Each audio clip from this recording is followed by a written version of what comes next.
Մինչ Հայաստանում ու հատկապես Երևանում մի կերպ դիմանում են շոքին եւ ուրախանում, որ ամառվա մեծ մասն անցավ, պարզվում է եղանակային անտանելիության առումով ամեն ինչ դեռ առջևում է։ Դեռ մայիսին կանխատեսվել էր, որ այս ամառը լինելու է առանձնահատուկ շոկ։ Ահա արդարացան այդ կանխատեսումները, թեև ավելի լավ կլիներ հակառակը։ Հուլիսին օդի ջերմաստիճանը 15 օր 38-ից 41 աստիճանի է հասել։ Վերջին 10 օրերին շարունակել ենք վայելել այդ աննախադեպ շոկը, բայց դա դեռ ամենը չէ։ Ներկայացնում է Հիդրոմետ ծառայության օդերևութաբանության կենտրոնի պետ Գագիկ Սուրենյանը։ Հուլիսի 29-ին մենք ունեցանք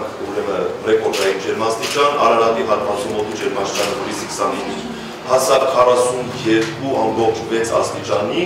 որը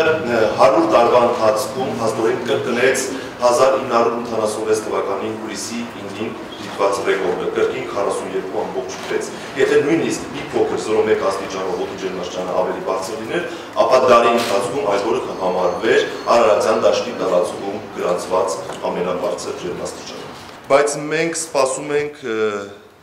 ավելի ուժեղ շոկեր։ Պատճառն այն է, որ ներկա պահին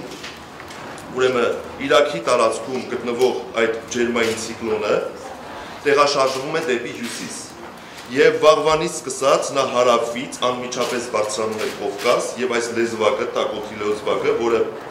նկարի վրա պատկերված է այս գույնով, գրավում է ամբողջ Կովկասի տարածքը։ Վաղվանից սկսած մինչև օգոստոսի 7-ը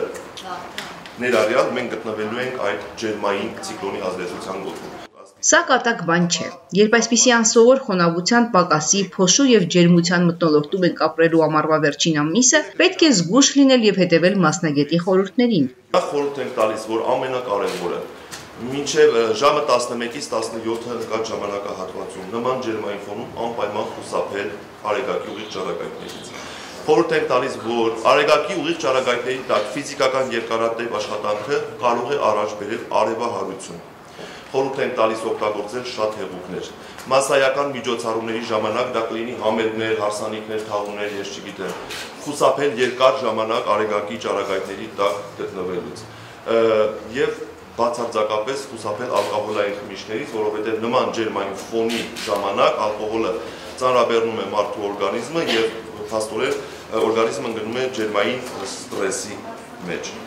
Տակոթի անոմալիա, ահա թե ինչ է սպասվում ամբողջ օգոստոսի ընթացքում։ Ոչ միայն մարդկանց, բույսերի եւ մշակաբույսերի համար հատկապես դժվար է դիմանալ այս պայմաններում։ Եվ պետք է ճիշտ ժամին ջրել, ճիշտ ժամին բուժել բանջարանոցային մշակաբույսերը, բացատրում է գյուղատնտեսության փոխնախարար Աշոտ Հարությունյանը։ Եթե կատարեն աշխատանքները ոչ նշված օրվա հատվածներում, կունենանք հակառակ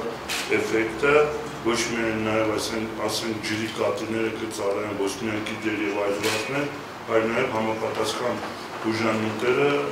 գոլորշացումը կակտիվանա եւ կրկնում եմ էֆեկտիվությունը կլինի ցածր։ Հիմնականում աշխատանքները կատարեն օրվա զոհ ժամերին համեմատաբար ցածր, երբ որ ջերմաստիճանը չի հասնում քրիտիկականին, անպայման ունենան պաշտպանիչ միջոցներ, աշխատանքի, դեկան աշխատանքներ, որոնք հնարավոր չի դատավորեցնել, բայց այդ ժամանակ պետք է պրոֆիլակտիկ միջոցառումներ ձեռնարկել, ունենան հիմնականում սպիտակ զգեստներ, գլխաշորեր, սպիտակ, անպայման գլխակներ։ Բազմամյա տնկարկները, խաղողի այգիները երաշտի այս պայմաններին ավելի լավ են դիմանում եւ առաջնային ոռոգման խնդիր պետք է լուծվի բանջարաբոստանային մեկամյա բույսերի դեպքում։ Առավել այս պահին վտանգավոր է համարումա Արմավիրի մարզը, Արարատյան դաշտավայրի Արմավիրի հատվածը։ Մնացած մարզերում համեմատաբար մեղմ վիճակ է, ջուրը բավարարում է։ Շաքի Ավոյան, Ամերիկայի ձայնի համար, Երևան։